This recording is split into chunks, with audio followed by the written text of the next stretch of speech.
तुम कायर हो, कायर। तुम सिर्फ बातें कर सकते हो, सिर्फ बातें। तुम्हें कुछ नहीं आता है। तुम है तो कुछ करो, करो कुछ। तुम्हें मेरी आवाज आ रही है? अगर मेरी आवाज आ रही है तो जैसा मैंने कहा है तुम्हें करना होगा। मार दो उसे। मेरा कहा मानो, और जो मैंने कहा है वो करो तो करो। मार दो उसे। योर ऑनर, सारे गवाह और सबूत यही साबित कर रहे हैं कि खून प्रीतिका ने ही किए हैं। नहीं, जज साहब, ये सब झूठ है। झूठ तो आप बोल रही हैं प्रीतिका जी, खून आप ही ने किए हैं। नहीं जज साहब, मैं बेकसूर हूँ जज साहब, निर्दोष हूँ मैं। Your honour, your honour. हाँ मैं सुन रहा हूँ, बोलो क्या कहना है तुम्हें। योर ऑनर, मेरे फाजिल दोस्त नीलेश जी के पास अपने डिफेंस में पेश करने के लिए कुछ है ही नहीं। कोर्ट का कीमती वक्त जाया न किया जाए। योर ऑनर, कोर्ट का वक्त बेशक कीमती है, लेकिन उससे भी कहीं ज्यादा कीमती है एक बेकसूर इंसान की जिंदगी। मैं साबित कर दूंगा। मेरा कहा मानो, और जो मैंने कहा है वो करो। Order order. फैसला सुनाने से पहले अदालत 2 घंटे के लिए स्थगित की जाती है। That's all.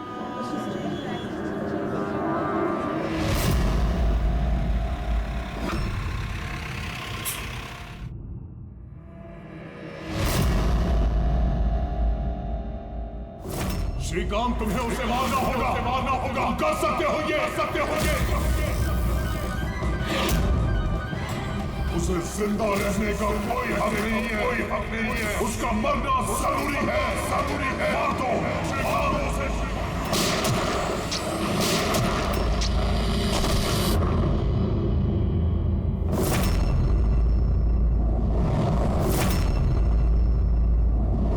इन लोगों का कहना है कि प्रीतिका यहाँ पर थी जब जज श्रीकांत यहाँ पर आए और उन्होंने उस पर गोली चलाई।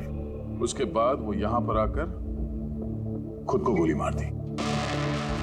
उस वक्त मतलब जब ये सब हो रहा था, उस वक्त यहाँ पर जो लोग थे वो कहाँ है? वो लोग कोर्ट रूम में।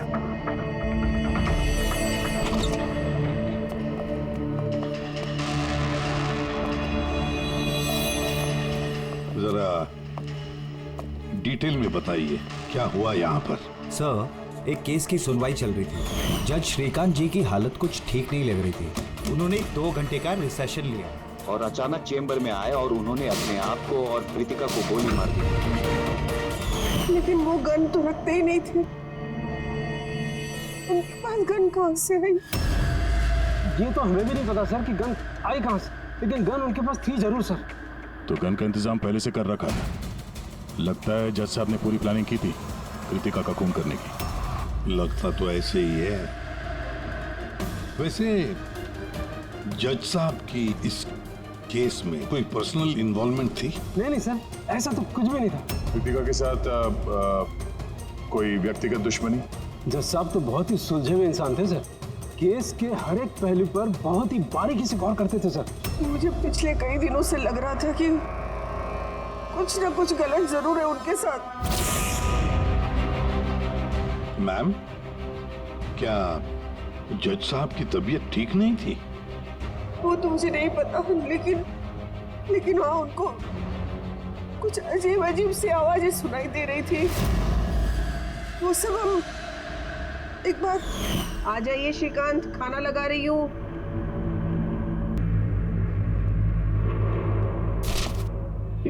पड़ोसियों की जुबान पे लगा भी नहीं, जब देखो अनाप शनाप बकते रहते हैं। अरे क्या हुआ श्रीकांत, इतना क्यों चिढ़ रहे हो? पहले जाके पड़ोसियों का मुंह बंद करो, नहीं सुननी मुझे उनकी बकवास। कैसी बातें कर रहे हो श्रीकांत? पड़ोसी के बेचारे पिछले 1 महीने से लंदन गए हुए हैं और उनकी आवाज यहाँ तक कैसे आ सकती है? कुछ भी बात कर रहे हो आप श्रीकांत। कौशल, पता नहीं श्रीकांत को क्या हो गया है, कुछ अजीब सा बिहेव कर रहे हैं।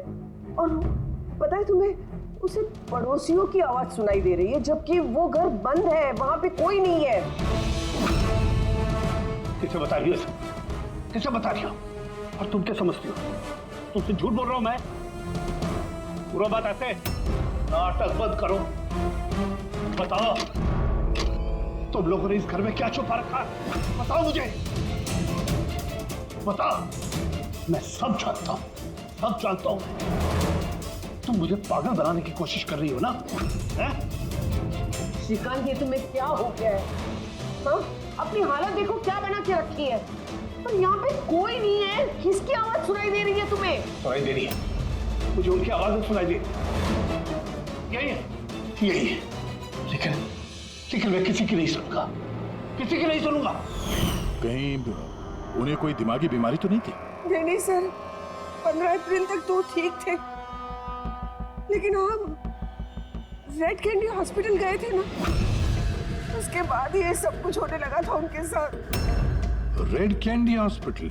जी सर, इस हॉस्पिटल में चल के पता करते हैं कैसा क्या हुआ था वहां पे कि ये जज साहब अचानक ऐसा बर्ताव करने लगे। सर, इस केस में आखिर बचा ही क्या है? जिस आदमी ने खून किया उसी ने अपने आप को मार लिया। वही तो पता लगाना है ना फ्रेडी, वही तो पता लगाना है कि एक जज ने अपने सामने वाले आरोपी को गोली क्यों मार दी, खून क्यों किया, और तो और उसके बाद में अपने आप पर भी गोली चलाई। क्यों? सर, हॉस्पिटल अथॉरिटी ने बताया कि जज श्रीकांत यहाँ पे साइकियाट्रिक ट्रीटमेंट के लिए नहीं बल्कि डेंटिस्ट से मिलने के लिए आए थे। कौन है डेंटिस्ट? कौन है? Sir, doctor Raman. Hello sir, बताइए मैं आपकी क्या मदद कर सकता हूँ? फिलहाल तो आप डॉक्टर रमन को बुलाइए और उनके असिस्टेंट को भी। डॉक्टर रमन, 15 अप्रैल को जज श्रीकांत आपसे मिलने आए थे ना यहाँ? जी हाँ सर, लेकिन सर उनकी मौत से मेरा क्या लेना देना? मुझसे सवाल क्यों? देखिए, हम बस ये जानना चाहते हैं, जब वो आपसे मिले थे तो वो दिमागी तौर से बीमार लग रहे थे? नो सर, मुझे तो ऐसा कुछ नहीं लगा। सर, उनको दिमाग की कोई बीमारी नहीं है और 9 साल से डॉक्टर रमन के पेशेंट है वो। 9 साल से? मतलब आप लोग उसके बारे में बहुत कुछ जानते होंगे। बहुत कुछ नहीं सर, सब कुछ। कुछ और क्या जानते हैं, जरा बता सकते हैं? सर, अभी बताने के लिए तो सिर्फ इतना ही है कि वो बहुत शॉर्ट टेम्पर्ड थे, बहुत जल्दी उन्हें गुस्सा आ जाता था, but he was not delusional. अगर उन्हें कोई दिमागी बीमारी नहीं थी तो फिर उन्हें वो आवाजें क्यों सुनाई दे रही थी? क्या हुआ क्या था उन्हें? पर सर, आप इसमें मेडिकल एक्सप्लेनेशन क्यों ढूंढ रहे हैं? हम लोग इतने मेडिकल एक्सप्लेनेशन क्यों ढूंढ रहे हैं? दया, कोई भी आम इंसान ऐसे ही अचानक से उठकर किसी पर गोली चलाता है, क्या ये नॉर्मल हो सकता है? नहीं, कुछ ना कुछ तो गड़बड़ जरूर है, कुछ तो हुआ है, पर क्या?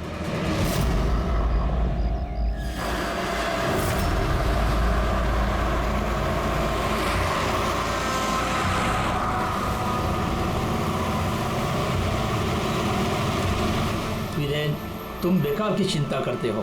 धनंजय की सिक्योरिटी टीम हमारे साथ है, हम सुरक्षित पहुंच जाएंगे।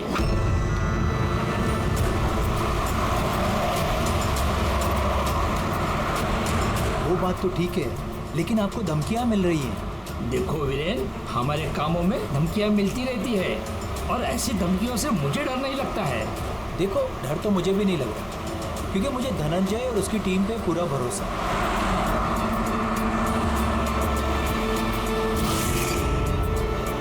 सर, हमने हॉल के 500 मीटर तक लोगों के जाने पर रोक लगा दी है और हर जगह सीसीटीवी से निगरानी की जा रही है। ये बहुत आसान है धनंजय, कायर मत बनो। हम जानते हैं इस काम को तुम पूरा करोगे, वो भी अपने हाथों से। तुम सुन रहे हो ना धनंजय, तुम बुज़दिल नहीं हो तुम बुज़दिल। कायर मत बनो, इस काम को तुम पूरा करोगे। सर, क्या बता रहे थे तुम ब्लॉक बी के अरेंजमेंट के बारे में? सर, मैं ब्लॉक बी के बारे में बात नहीं कर रहा था। सर, आप ठीक है ना? आपकी तबीयत कुछ खराब लग रही है। मेरी तबीयत ठीक है, मैं ठीक हूँ।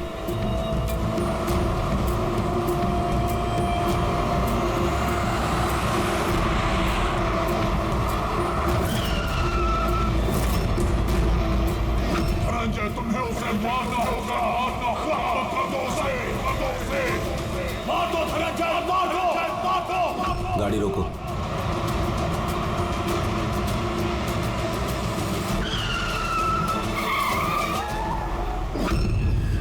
ये इसने गाड़ी क्यों रोक दी? सर, क्या हुआ? शाबाश धनंजय, अपना मिशन पूरा करो। मार दो उसे। जाओ धनंजय, कायर नहीं हो, तुम ये कर सकते हो। सकते हो। धनंजय यहाँ क्यों आ रहा है? गोली मार दो, सोचो मत। मैं देखता हूँ। ओके। क्या बात है धनंजय, गाड़ी क्यों रुकवा दी?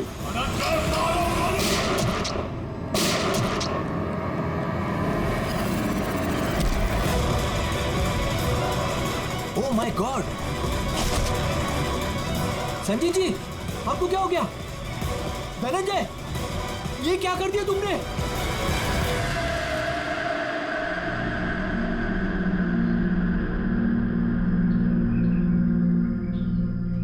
नेताजी के सिक्योरिटी का इंचार्ज वही था? जी सर, धनंजय जी वही इंचार्ज थे। कमाल है सर, जिसे बॉडीगार्ड रखा है उसी ने मार दिया।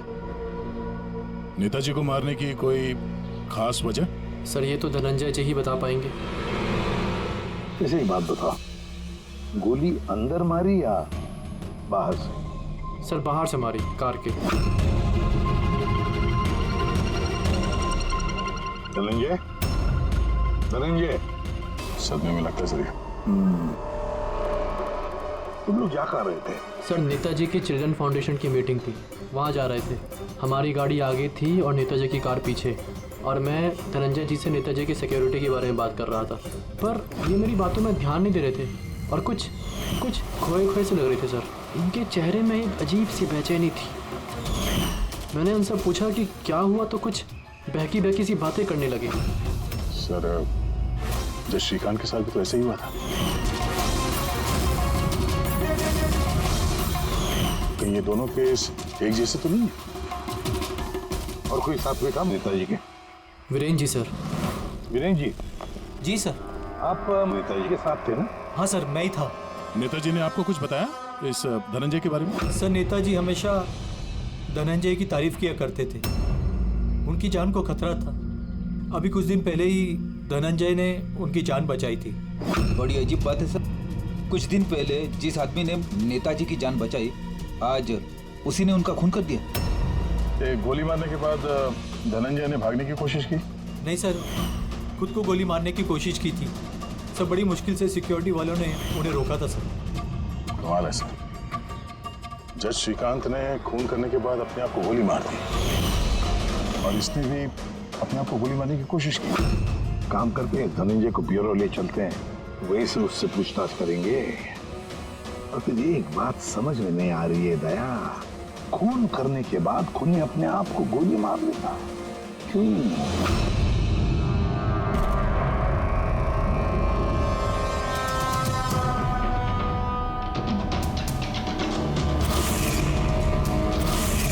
बस डॉक्टर बीना, ये क्रिमिनल साइकोलॉजी में रिसर्च कर रही है। हाँ, इन्हीं दोनों केस के बारे में बता दिया? Yes boss.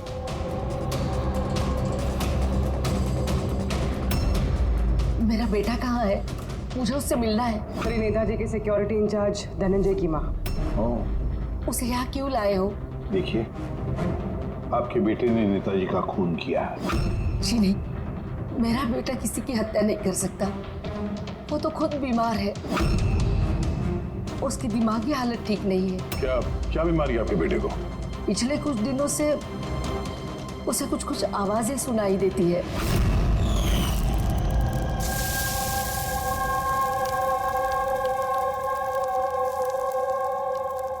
धनंजय,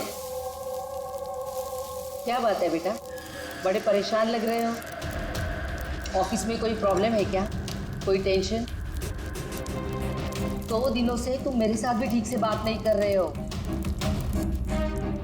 कोई तो है यहाँ।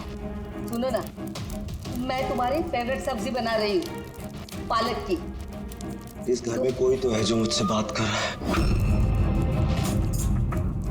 अरे मैं ही तो बड़बड़ा रही हूँ, दूसरा कौन बात करेगा घर में? कोई तो है हमारे अलावा इस घर में जो मुझसे बात कर रहा है।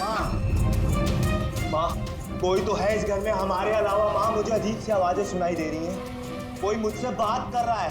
हम दोनों के सिवा कोई नहीं है बेटा घर में। कोई है जो मुझसे बातें कर। बंद हो गई आवाज, फिर से आ रही है। कोई तो है माँ। कोई नहीं है, कोई नहीं। अरे कोई तो है माँ यहाँ पर। कोई नहीं है बेटा, तुम यहाँ आ जाओ। लगता है तुम्हारी तबीयत ठीक नहीं है, हमें डॉक्टर के पास जाना चाहिए।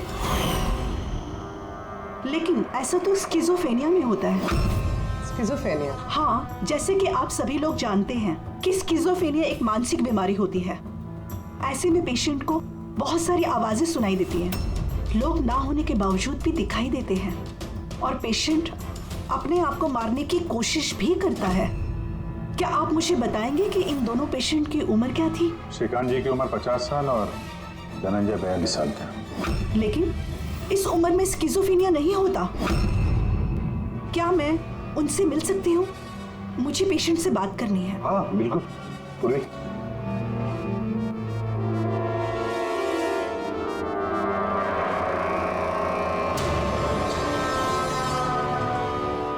धनंजय, तुमने संजीत को क्यों मारा? मैं कुछ पूछ रही हूँ। धनंजय, तुमने संजीत को क्यों मारा? मुझे कुछ आवाजें सुनाई दे रही थी, वो मुझे उकसा रही थी, कह रही थी कि मैं बुज़दिल हूँ, कायर हूँ, मैं किसी का खून नहीं कर सकता। और उस आवाज ने मुझे इतना उकसाया कि मैंने खून कर दिया।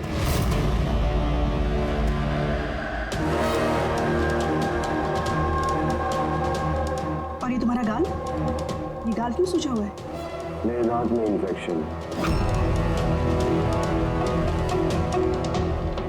जज श्रीकांत, उनके दांत में भी इन्फेक्शन था सर? मेरे बेटे के भी दांत के इलाज के बाद ही उसकी तबीयत खराब रहने लगी। क्या? दांतों का इलाज करवाया उसके बाद में तबीयत खराब हो गई?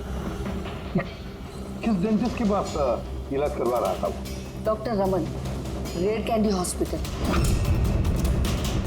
रेड कैंडी हॉस्पिटल गए थे ना, उसके बाद ये सब कुछ होने लगा था उनके साथ। है ना बड़ा अजीब कोइंसिडेंस। धनंजय और श्रीकांत दोनों का भी दांत का प्रॉब्लम है, दोनों का डेंटिस्ट भी एक, और ट्रीटमेंट के बाद दोनों की तबीयत भी बिगड़ जाती है। ये कैसा कोइंसिडेंस? गड़बड़ है, बहुत बड़ी गड़बड़ है। इस धनंजय और जज श्रीकांत के दांतों का एक्सरे निकलवाओ, पता तो चले सारा चक्कर है क्या।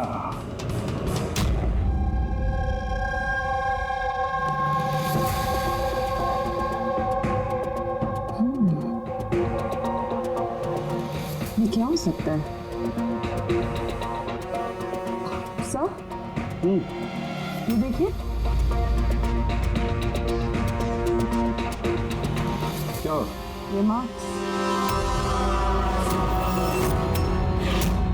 हाँ यार, दांतों में ये क्या है? फॉरेन ऑब्जेक्ट जैसा। एग्जैक्टली, ऊपर से दोनों आदमियों के दांतों में।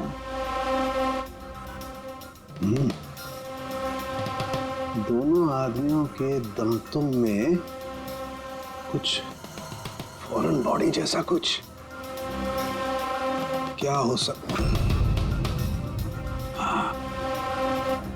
तारिका, एक काम करो, एसीपी साहब को फोन कर दो, उन्हें बोल दो कि केस की जड़ मिल गई है।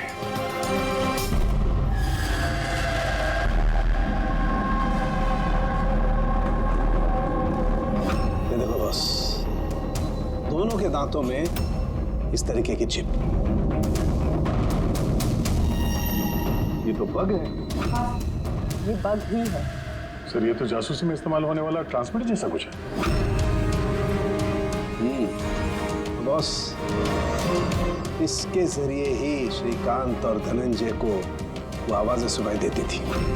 तो ये चिप ट्रिगर का काम कर रही थी, इसी के जरिए वो उकसाने वाली आवाजें उनके कानों तक पहुंच रही थी और वो लोग किसी की जान तक लेने को मजबूर हो गए।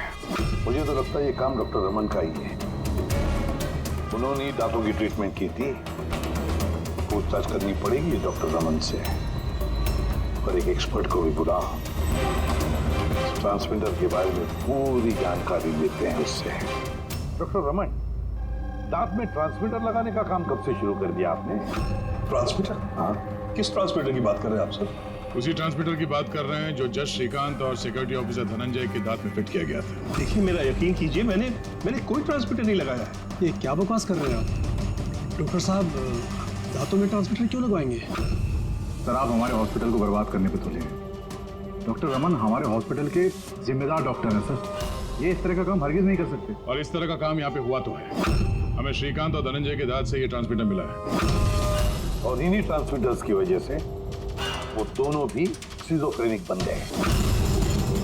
सर वो दोनों मेरे बहुत पुराने पेशेंट हैं। श्रीकांत 9 साल और धनंजय 2 साल। सर भला मैं अपने पेशेंट के साथ ऐसा क्यों करूं? ये तो आप बताइए ना, क्यों लगाया ट्रांसमीटर? मेरा यकीन कीजिए, मैंने कोई ट्रांसमीटर नहीं लगाया। क्योंकि डॉक्टर रमन के पास ट्रांसमीटर बनाने और उससे मोलार इम्प्लांट्स की ट्रेनिंग ही नहीं है। ये सिर्फ डॉक्टर हैं, दांतों के अच्छे डॉक्टर। और सर हम यहाँ पे दांत लगाते हैं, बनाते नहीं। दांत तो बाहर से ऑर्डर देने पे आता है। कहाँ से ऑर्डर करते हैं आप ये दांत? डेंजा बायोकेयर। डेंजा बायोकेयर। रेडी पंकज, डॉक्टर रमन की चेम्बर्स अच्छी तरह से चेक करो, एक एक कोना छान मारो। और कितने लोगों के दांत इम्प्लांट किए हैं? जी लगभग 20 लोगों का। अच्छा, तो सभी लोगों के नाम और पता चाहिए हमें। दया हो सकता है इन 20 लोगों की जान को खतरा हो।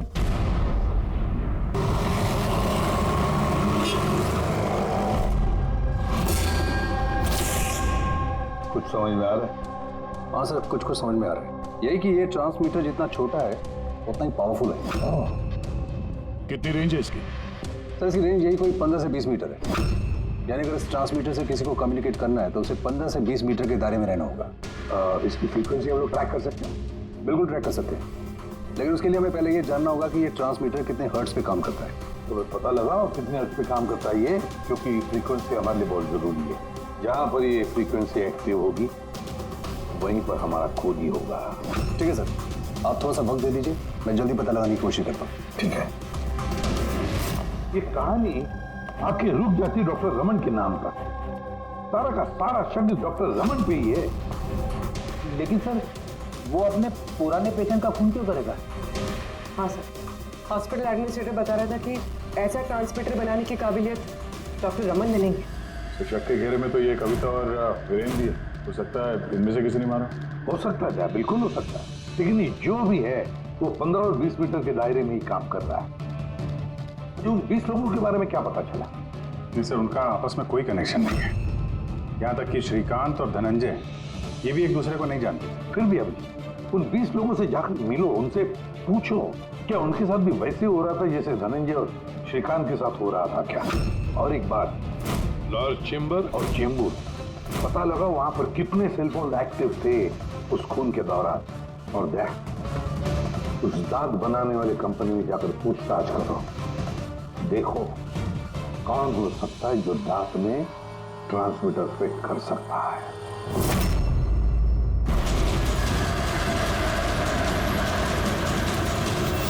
विनय आपका ही नाम है? जी हाँ, मेरा ही नाम है। सॉरी मैंने आपको पहचाना नहीं। हम CID से। सर मुझसे कोई गलती हुई क्या? नहीं, अब गलती नहीं हुई। एक्चुअली एक केस के सिलसिले में हम कुछ पूछताछ करने आए। आपके दांतों में कुछ प्रॉब्लम थी ना? हाँ। ये इलाज कहाँ कराया था आपने? रेड किडी हॉस्पिटल। इलाज के बाद से कुछ तकलीफ हुई? I mean, कुछ अजीब अजीब आवाजें सुनाई देती हों या जैसे कोई ऑर्डर दे रहा है कुछ करने के लिए? नहीं ऐसा तो कुछ नहीं हुआ, लेकिन 1-2 बार दर्द हुआ था। वो तो नॉर्मल है, दांत लगवाएंगे तो थोड़ा बहुत दर्द तो होगा ही। ठीक है, अगर ऐसी कोई तकलीफ हो तो फौरन हमें बताइएगा। और हाँ, किसी अनजान आदमी के बहकावे में नहीं आना और किसी के बुलाने पे किसी अनजान जगह नहीं जाना है। ओके जी, ध्यान रखिएगा। जी सर। डॉक्टर रमन बहुत अच्छे हैं। दांत लगाने के बाद से मुझे जरा सी भी तकलीफ नहीं है। आपको कोई आवाजें सुनाई दे रही? क्या मतलब है इसका? नहीं, जिन जिन लोगों को भी डॉक्टर रमन ने दांत लगाए हैं उनमें से कुछ लोगों को अजीब सी आवाजें सुनाई दे रही हैं। मेरे साथ तो ऐसा कुछ भी नहीं हुआ है। अच्छा, अगर ऐसा कुछ भी हो आपके साथ तो आप हमें प्लीज इन्फॉर्म करिएगा। या श्योर। आप लोग यहाँ पे दांत बनाते हो या मिनिएचर ट्रांसमीटर? क्या मतलब सर?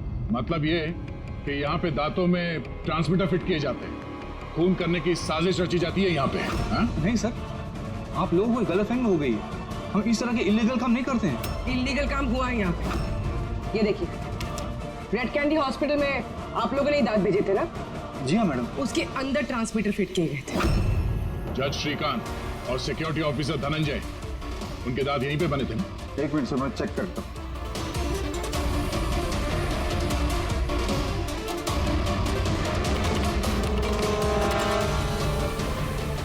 हाँ सर, दांत तो यही बने हैं, लेकिन अगर वो हमारी एम्प्लॉय रूपाली होती जिसने ये दांत बनाए हैं तो सच्चाई पता चल जाती।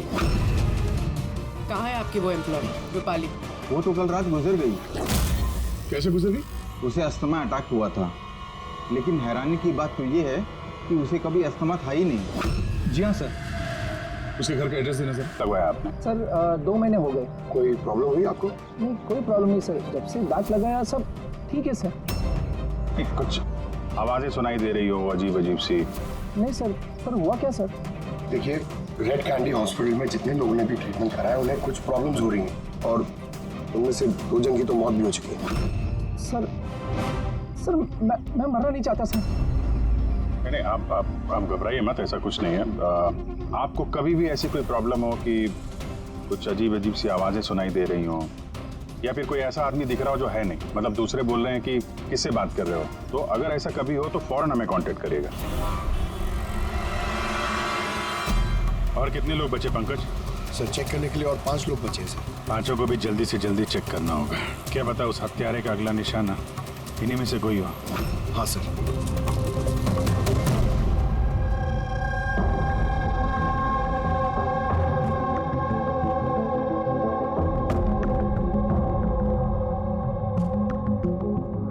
हाँ भाई, पता चला कि नहीं कुछ? सर मैं ऑलमोस्ट पहुंच गया, बस थोड़ी सी देर और सर। जज श्रीकांत और संजीत का संबंध है सर। अच्छा, कैसा संबंध? सर ये केस फाइल देखिए। 2009 में एक डॉक्टर रिसर्च कर रहे थे, लेकिन उसकी ग्रांट नेताजी संजीत ने कैंसिल कर दी। और इस डॉक्टर का प्रैक्टिस करने का लाइसेंस कैंसिल किया नेताजी संजीत ने, और उसे सजा सुनवाई जज श्रीकांत। नाम है डॉक्टर ललित।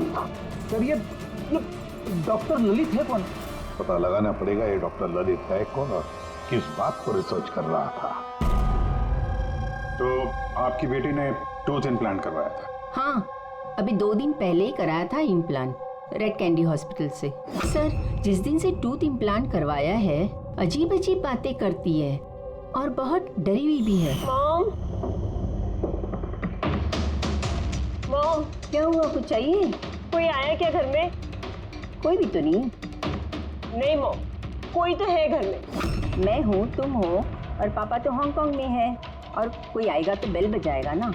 बेल भी तो नहीं बजी है। पता नहीं मॉम क्या हो रहा है, जब से सोकर उठी हूँ ऐसा लग रहा है कि घर में कोई है और मेरे बारे में अजीब अजीब सी बातें कर रहे हैं मुझसे। समझ में नहीं आ रहा है। मेरी तबीयत तो ठीक है। कोई सपना देखा क्या? नहीं मॉम, कोई सपना नहीं देखा। लगता है मेरे कान बज रहे हैं। मॉम प्लीज एक काम करो, मुझे एक कप चाय दे दो मेरे रूम में, मेरा सर घूम रहा है। तो अभी जिया कहाँ है? उसे मैंने साइकियाट्रिस्ट के पास भेजा है, बैंड्रा। देखिए आप उस साइकियाट्रिस्ट का एड्रेस दीजिए, हमारा अभी उससे मिलना बहुत जरूरी है। नंबर ले लो। जिया, आज तुम्हें वो काम खत्म करना है। तुम्हें उसे किसी भी हालत में मारना है। जिंदा मत छोड़ना उसे, मार दो उसे। आज उसका अंत होना ही चाहिए।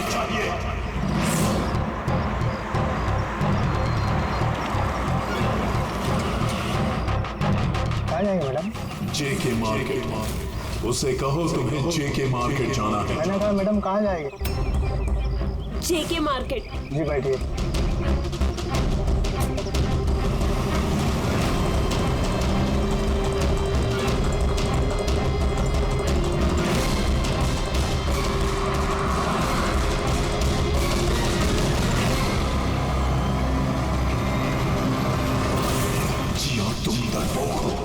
डरपोक हो तुम, कुछ नहीं कर सकती तुम। एक नंबर की डरपोक हो। मैं डरपोक नहीं हूँ और मैं किसी को नहीं मार सकती। मैडम आपने मुझसे कुछ कहा? हाँ? अब नहीं, मैंने कुछ नहीं कहा। नहीं, कुछ नहीं कहा मैंने। मैं कहाँ बात कर रही हूँ?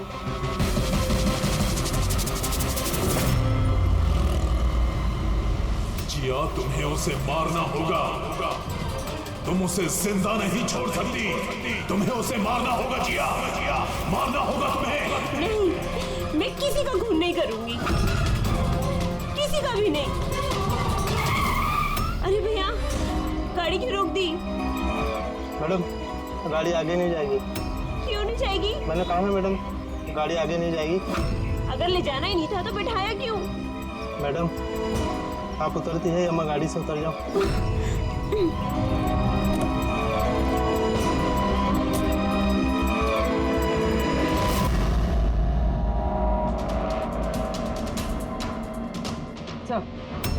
सर, वॉचमैन और पड़ोसी बता रहे थे कि रूपाली यहाँ 3 महीने पहले शिफ्ट हुई थी और अकेली रहती।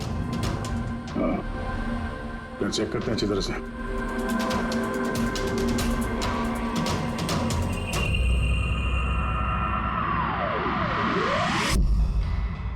ये क्या है?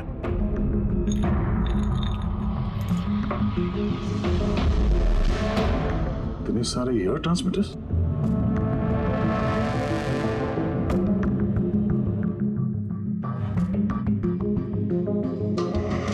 डॉक्टर रमन के पेशेंट्स की पूरी डिटेल्स भी है इसमें। ये देखो। सर, ये जिया तो वही है जिसके बारे में अभिजीत सर ने हमें बताया था। सर, ये रूपाली, ये कहीं किसी की कठपुतली तो नहीं थे? हो सकता है, शायद उन्हीं को पता चल गया होगा कि हम लोग रूपाली तक पहुंच जाएंगे, इसलिए मार दिया उसे।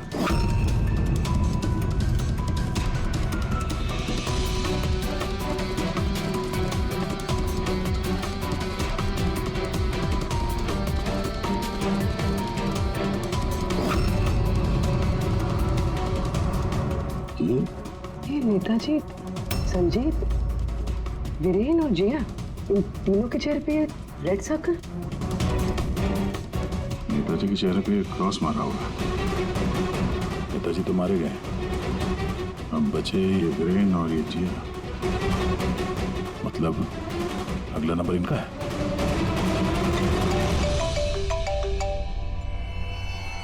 हाँ जी। ये जिया साइकेट्रिस्ट से मिलने के लिए गई थी, लेकिन वहां पहुंची ही नहीं। अच्छा, हमें यहाँ रूपाली के घर में एक तस्वीर मिली है जिसमें नेताजी, संजीत, वीरेन और जिया है।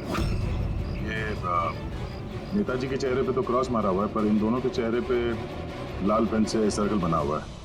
कहीं ऐसा तो नहीं कि ये जिया वीरेन को मारने के लिए गई है? एक काम करो, तुम वीरेन को अलग करो, पता करो वो कहाँ है। तब तक मैं जिया की लोकेशन ट्रैक करता हूँ और हम लोग मिलते हैं। ओके? या चलिए, सर वीरेन को फोन लगा।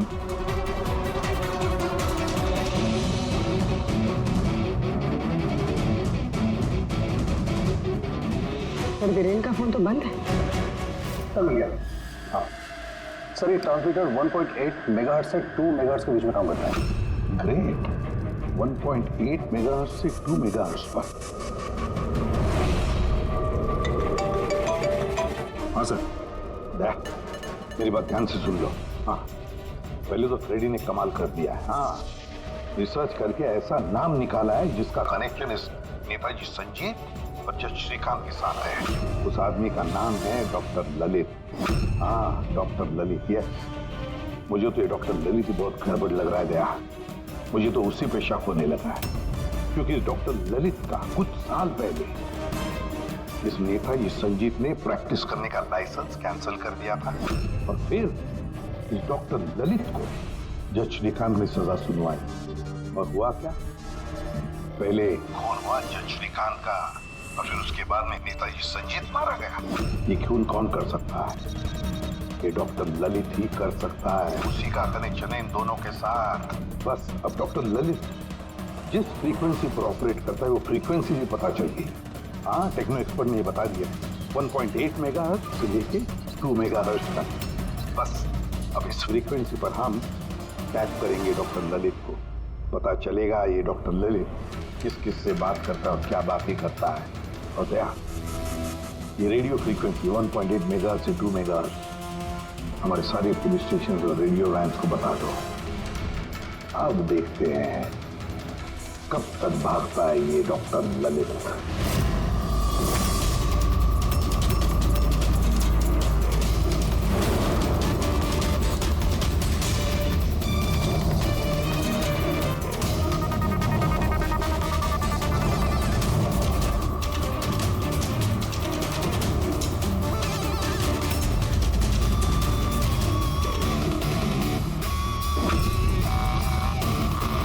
इस फ्रीक्वेंसी पे कोई हरकत नजर नहीं आ रही। जब भी बोलेगा पकड़ा जाएगा। पूरी मुंबई इस फ्रीक्वेंसी को हर 5 किलोमीटर में ट्रैक कर रही है। अगर जिया वीरेन को मारने निकली है तो वो खूनी 1.8 या 2 पे जरूर आएगा।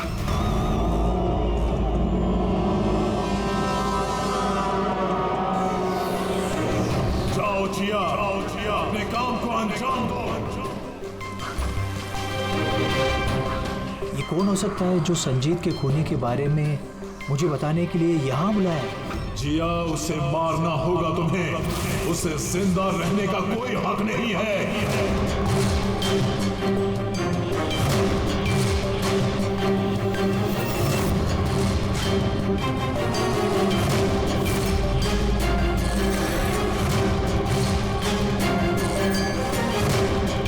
ज्यादा सोचो मत, मार दो जिया, उसे मार दो।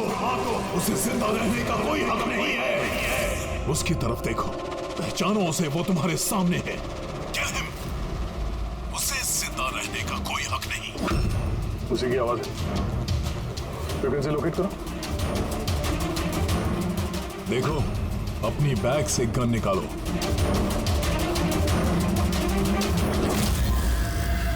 जिया, तुम कायर नहीं हो। Shoot him, shoot him. Location क्या बता रहा है? सर, जेडी मार्केट मरोल दिखा रहा है।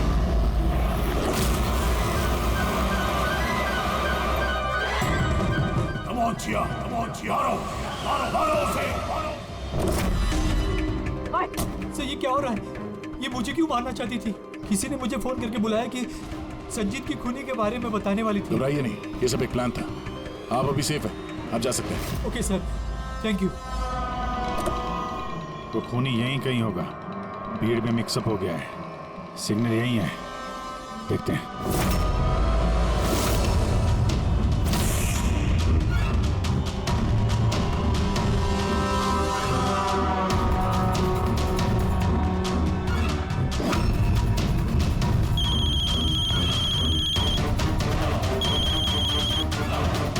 हेलो, अभिजीत बोल रहा हूँ।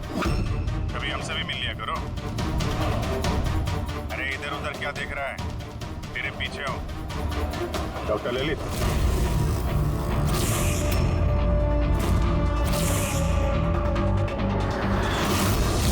हॉस्पिटल के एडमिनिस्ट्रेटर पवन। मुजरिम चाहे कितने भी नाम बदल ले, चाहे कितने भी भेस बदल ले, एक ना एक दिन शिकंजे में फंस ही जाता है। क्यों? चलो।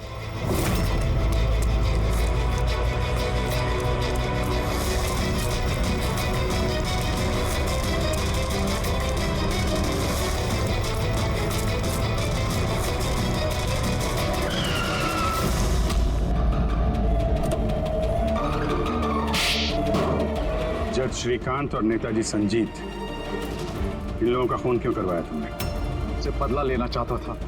बदला? लोगों ने मेरी जिंदगी बर्बाद कर दी थी। कैसा बदला? मैं एक होनहार डॉक्टर हूँ। मैं स्किज़ोफ्रेनिया नाम की बीमारी पर उसके ट्रीटमेंट के लिए एक्सपेरिमेंट कर रहा था, वो भी वर्थलेस लोगों पर। मेरी असिस्टेंट जिया ने एचओडी वीरेन को कंप्लेन कर दी और एचओडी वीरेन ने नेताजी संजीत से मेरी ऑफिशियल कंप्लेन कर दी। और नेताजी संजीत ने तुम्हारा ये एक्सपेरिमेंट रुकवा दिया? हाँ, मेरा प्रोजेक्ट बीच में रुक गया। तो फिर जेल किस लिए गए थे तुम? मेरी लापरवाही की वजह से एक आदमी की मौत हो गई थी। जज श्रीकांत ने मुझे बिना कुछ सोचे समझे 10 साल की सजा दे दी। मेरे डॉक्टर होने का रुतबा छीन गया मुझसे। तो इन लोगों को मार के अपना खोया हुआ रुतबा हासिल कर रहे थे तुम। रमन और रूपाली, इन दोनों का क्या इन्वॉल्वमेंट था? जेल से बाहर आने के बाद मैंने अपने दुश्मनों को ट्रैक करना शुरू कर दिया। मैं उनके अंदर एक डिवाइस फिट करना चाहता था जिससे उनको कुछ पता ना लगे। डॉक्टर रमन और रूपाली मेरी इसमें मदद कर रहे थे। उन लोगों ने कैसी मदद की? जब श्रीकांत और जिया को दांतों में प्रॉब्लम थी, वो अपने चेकअप के लिए डॉक्टर रमन के क्लिनिक पे जाते थे। नेताजी संजीत के दांतों में कोई प्रॉब्लम नहीं थी, बल्कि उनके बॉडीगार्ड धनंजय को दांतों में प्रॉब्लम थी। मैंने उसे फ्री डेंटल चेकअप का लालच दिया और डॉक्टर रमन के क्लिनिक पे भेज दिया। डॉक्टर रमन ने उन्हें नया दांत लगाने की सलाह दी और मेरे कहने पे रूपाली ने उनके दांतों में डिवाइस फिट कर दिया। और रूपाली सब करने के लिए मान गई? हाँ। क्योंकि मैं रूपाली से प्यार करता था। हम दोनों ने मिलकर एक डेंटल क्लिनिक खोला था। रूपाली इस काम में मेरी मदद कर रही थी। तो फिर उसका खून क्यों किया तुमने? क्योंकि जब श्रीकांत और नेताजी के मरने से आप उस तक पहुंच जाते और वो मेरा नाम ले देती, इसलिए मैंने उसे हमेशा हमेशा के लिए चुप करा दिया। फिर बदला लेने के लिए क्या कुछ नहीं किया तुमने? इतनी सफाई से खून किए तो फायदा क्या हुआ? आखिर में पकड़े गए ना? मेरा मिशन किसी को मारना नहीं था सर, मैं बस अपने आप को जीनियस साबित करना चाहता था। तो चलते फिरते इंसानों को प्यार बना सकता। अगर यही दिमाग किसी अच्छे काम में लगाते तो आज मुजरिम नहीं बनते और जिंदगी भर जेल की सलाखों के पीछे सड़ते नहीं।